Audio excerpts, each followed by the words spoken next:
I am Rupayan Pal. I am from Bardwan, West Bengal. My father is Rabindranath Pal and my mother is Jayashree Pal. Both of them are teachers. मेरा doctor होने का जो M वो बचपन से ही था। तो मैंने जो देखा कि हमारे देश को गठन करने में हमारे डॉक्टर्स का एक बहुत ही इम्पोर्टेंट रोल्स है। हमारे जो डॉक्टर्स हैं वो एक इंसान की जान बचाते हैं और इसलिए हमारे पास और मेरे पास भी वो they are like the gods of the society. So I grew a respect for the doctors from my childhood and I dreamed of becoming a AIMS doctor. That is because in AIMS we get a good facility and also a good scope for research, which can develop the research area for the medical science and can develop cure for many uncurable diseases which can save the lives of millions. मेरे पापा ने मुझे बताया कि यहाँ बहुत ही अच्छा पढ़ाई होता है नीट के लिए और मेरे बहुत सारे दोस्तों ने भी यहाँ आकर और मेरे सीनियर्स ने भी यहाँ आकर बहुत सक्सेस उनको मिला। तो इसलिए मुझे लगा कि मेरे नीट प्रिपरेशन यहाँ से बहुत अच्छा होगा, इसलिए आई ज्वाइन इट। तो नीट एक कॉम्पिटिटिव एग्जाम है, इसका एक ओन प्रिपरेशन स्ट्रेटेजी होता है। इसके लिए टाइम और एक्यूरेसी दोनों ही इम्पोर्टेंट है।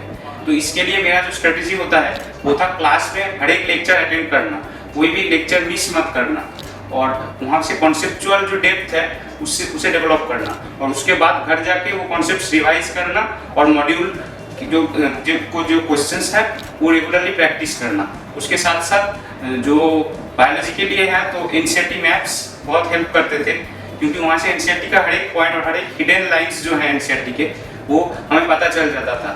इससे बायोलॉजी क्वेश्चन हो जाता था। और फिजिक्स के लिए जो थोड़ा हायर लेवल क्वेश्चंस है उनके लिए मोमेंटम बूस्टर मुझे बहुत हेल्प किया, क्योंकि वहाँ थोड़ा थिंकिंग लेवल और थोड़ा ट्रिकी क्वेश्चंस जो थोड़ा लेंथी हो सकते हैं वो मैंने वहाँ से सॉल्व किया।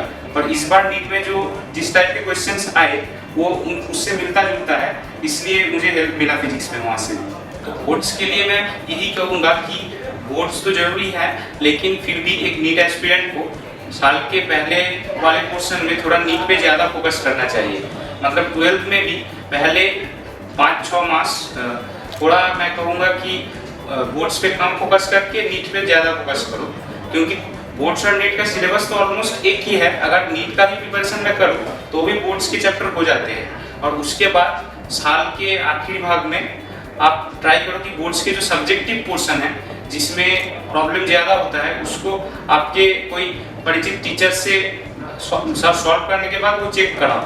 वो अगर आपके जो मिस्टेक्स है वो वहाँ से ढूंढ के आपको बता दे तो you will get the points in which you have problems, so you can rectify them and also get a good marks in the boards. In a long 2-year NEET journey, we sometimes feel tired after long days of class at the evening or at the night. हमें तो tired तो लगता ही है और इसके लिए थोड़ा मनोरंजन के लिए कभी-कभी दोस्तों से या फैमिली मेम्बर्स से बात करना, हैविंग सम स्नैक्स समटाइम्स और कभी-कभी म्यूजिक सुनना, इससे हमारा जो मतलब टायर्ड फील वो चला जाता है।